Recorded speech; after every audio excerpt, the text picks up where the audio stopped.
الصلاۃ والسلام علیک یا سیدی یا رسول اللہ وعلی آلک و اصحابک یا حبیب اللہ۔ میرے ساتھ تشریف فرما ہیں حضرت پیر سید معصوم حسین نقوی صاحب اور حضرت پیر اختر رسول قادری صاحب اور جناب محترم میاں شہباز احمد صاحب اور جناب محترم میاں اسحاق احمد صاحب۔ دیکھیں 9 مئی کا جو سامنے ہوا ہے، جس کی وجہ سے ہر محب الوطن جو ہے وہ شدید صدمے میں بھی ہے اور پریشان بھی ہے، لیکن سوال یہ ہے کہ ایسا واقعہ ہو کیسے گیا؟ آخر کیوں ایسے حالات ہو گئے کہ ہمارے پرامن شہریوں نے، ہمارے بچوں نے فوج کی یونیفارم دیکھ کے گاڑی کے اوپر روڑے مارنے شروع کر دیے؟ نہ صرف لاہور میں، مختلف کئی شہروں کے اندر فوجی نشانیوں کو، ان کے مجسموں کو، ان کی یادگاروں کو توڑ پھوڑ کا شکار کیا گیا، نظر آتش کیا گیا۔ اور جناح ہاؤس کی جہاں بات کرتے ہیں، کور کمانڈر ہاؤس لاہور کی بات کرتے ہیں، تو قائد اعظم رحمۃ اللہ علیہ کی نشانیاں تو ہمارے لیے معتبر ہیں، لیکن کور کمانڈر ہاؤس جو ہماری طاقت کی علامت ہے، اس کی اگر ایک اینٹ کو کوئی گلیل مار کر بھی توڑ دے تو وہ بھی ہمارے لیے قابل برداشت نہیں ہو سکتا، کہ جائے کہ وہ پوری بلڈنگ کو آگ لگا دی گئی اور کوئی روک نہ سکا۔ آخر اس کا تجزیہ کرنا پڑے گا کہ ایسا ماحول کیوں بن گیا؟ صحافیوں کے ساتھ جو زیادتیاں کی گئیں جو قابل مذمت ہیں، عام شہریوں کی جو گرفتاریاں ہو رہی ہیں قابل مذمت ہیں، جنہوں نے جرم کیا ان کو تو معافی نہیں ہونی چاہیے، بن کیسے گیا؟ عدم اعتماد ہوئی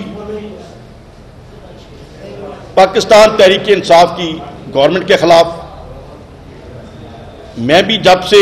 2012 سے عمران خان صاحب کے ساتھ محبت کا اور سیاسی تعلق رہا ہے،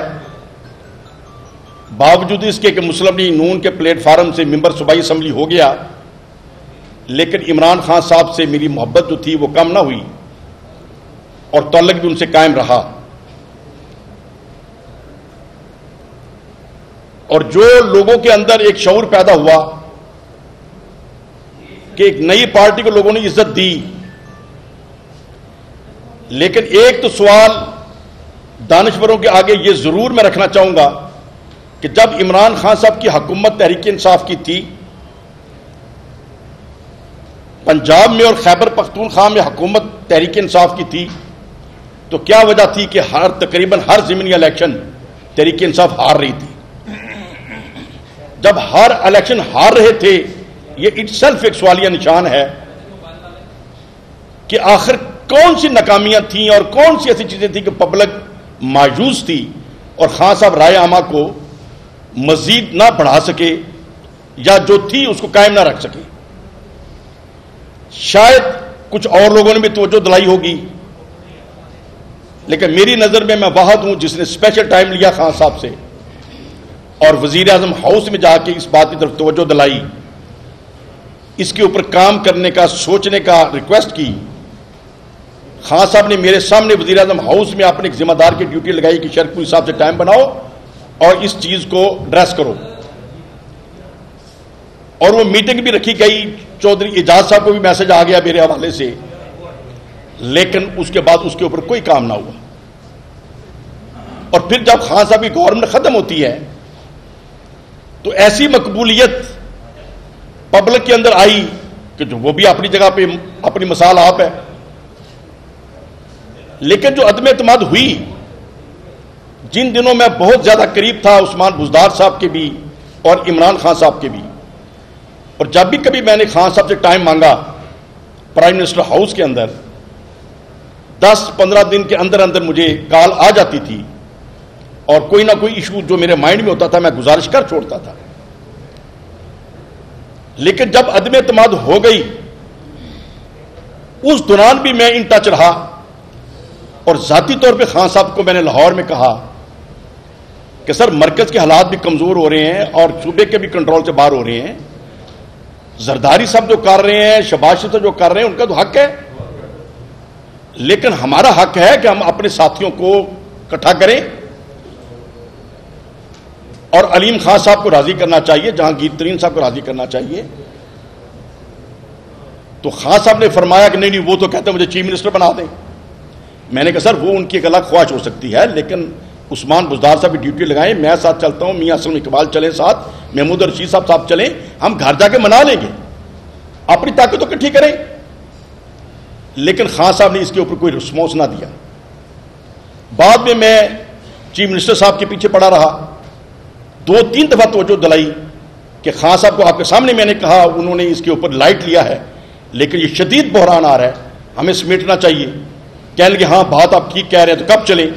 میں نے کہا جی میں تو ویلا آدمی ہوں، آپ ٹائم بنائیں، آپ مصروف ترین آدمی ہیں، تو علیم خان صاحب کے گھر جانا چاہیے، جہانگیر ترین کے پاس جانا چاہیے، باقی لوگوں کے پاس جانا چاہیے، تو ساتھ کس کو لے کے چلیں؟ میں کہ آپ پلان کر لیں، 2-3 منسٹر ساتھ لے لیں، لیکن بزدار صاحب بھی ٹائم نہ نکال سکے۔ اور پھر جب میں نے ریسرچ کی، جب عدم اعتماد ہو گئی اور بزدار صاحب بھی فارغ ہو گئے، تو جتنے بندے خلاف گئے مجھے ایک بندہ ایسا نہیں ملا کہ جس کو کوئی منانے گیا ہو۔ تو جب کسی کو منانے نہیں گئے، کسی کو ریکویسٹ ہی نہیں کی، تو پھر اس کے اوپر بعد فوج کے اوپر ملبہ ڈال دینا اور امریکہ کے لیٹر کے اوپر ملبہ ڈال دینا، یہ سراسر زیادتی تھی۔ میں اس بات کو اسی دن سے تنقید کرتا رہا اپنے دوستوں میں، سینئرز کے پاس بھی اور چیف منسٹر صاحب کا عثمان بزدار صاحب کے سامنے بھی، کہ جناب یہ نلائکیت تو ہماری اپنی تھی، فوج پہ کیوں ڈال رہی ہیں؟ لیکن ایک ایسا بیانیہ بنا لیا گیا کہ یہ جو نیوٹرل ہوتے ہیں، یہ جو میر جعفر میر صادق ہوتے ہیں، کہ ایک ایک بچے کے مائنڈ میں آ گیا کہ شاید یہ لوگ جو ہیں یونیفارم میں وطن دشمن ہیں۔ حالانکہ تحریک انصاف کی اپنی نلائکی تھی کہ انہوں نے تحریک عدم اعتماد کو روک نہیں سکے۔ اس کے اوپر اسد عمر صاحب سے میری بات ہوئی، میں نے کہا جب عدم اعتماد ہوئی تو کوئی آپ لوگ منانے نہیں گئے؟ انہوں نے شرپوری صاحب جو ناراض ہو گئے اس کو منانا کیا؟ بھئی حدوں کی یہ پولیٹکس ہے، نلائکی آپ کی اپنی اور ڈالتے ملٹری کے اوپر پہ ہے۔ اب یہ امید ہی نہیں تھی کہ یہاں تک بات چلی جائے گی۔ میں نے مہینہ پہلے ہی حالات کے مطابق جب دیکھا کہ خان صاحب نے جو سٹیپ غلط لیے ہیں، جو ان کی ریاست مدینہ کے نعرے تھے، جو ان کے نبی پاک کی سنت کے اوپر چلنے کی باتیں تھیں، اگر جو میں سمجھ تو دل سے باتیں کرتے تھے، اور کرپشن فری جو ان کی سوچ ہے، عمران خان صاحب کی ذات کے اوپر مجھے آج بھی کوئی شبہ نہیں ہے کہ کرپشن وہ کر سکتے ہیں یا سوچ سکتے ہیں، وہ سب چیزیں محبت کی باعث تھیں۔ لیکن آپ نے ایک عوام کے اندر ایک ایسا ری ایکشن پیدا کر دیا کہ اگر پاک افواج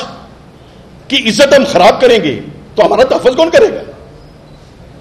اسی ایشو کے اوپر تو میری نواز شریف صاحب سے بھی علیحدگی ہو گئی اور فاصلہ ہو گیا، اور میں جو بطور پولیٹیکل سائنس کے اسٹوڈنٹ کے سوچ رکھتا ہوں کہ پاک افواج کے اندر وہ بھی ہمارے بہن بھائی ہیں، اگر کسی کی کوئی غلطی بھی ہو ہمیں بند کمرے میں اصلاح کی کوشش کرنی چاہیے۔ چوک چوراہے میں اگر ہم اپنی عدالتوں کو بدنام کریں گے، اپنے پاک افواج کو بدنام کریں گے، تو کیا وہ یونیفارم پہن کے جن کو ہم روز برا بلا کہیں گے وہ ہمارا تحفظ کریں گے؟ پھر ہم دشمن کو آپ طاقت دے رہے ہیں۔ اور اس چیز کا تو سوچا نہیں جا سکتا تھا کہ یہاں تک بات چلی جائے گی جو 9 مئی کو ہو گیا۔ اور 9 مئی کے بعد جو میری کیفیت رہی ہے، نہ تو خبریں سننے کو جی چاہتا تھا، نہ بات کرنے کو جی چاہتا تھا، ایک طبیعت کے اوپر بوجھ رہا۔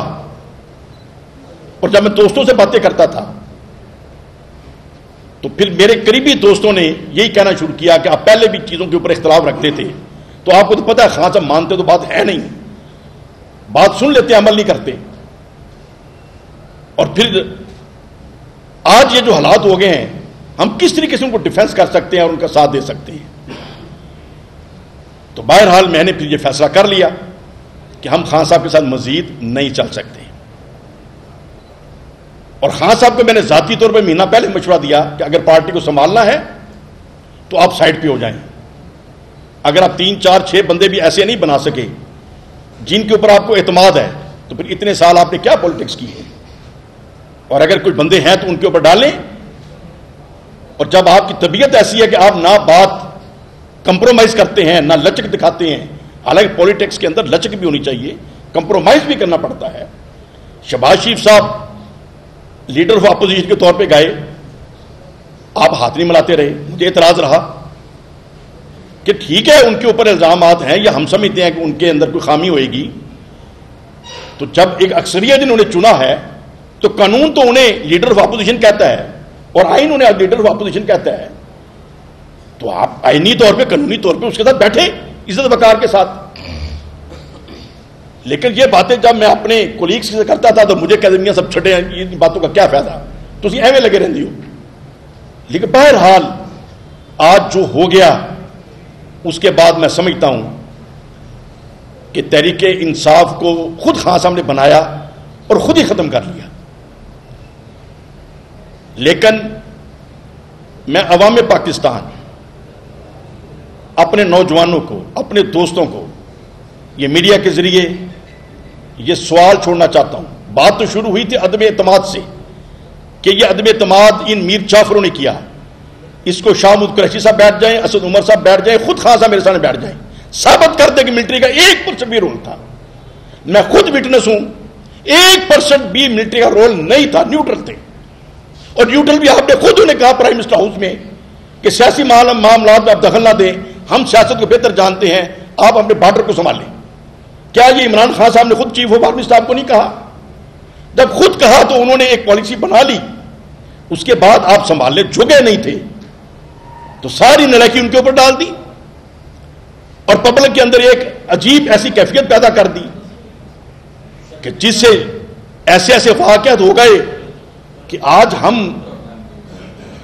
بالکل شرمندہ بھی ہیں، تکلیف میں بھی ہیں کہ ہم اپنی قوم کو کس طرف لے کے جا رہے ہیں.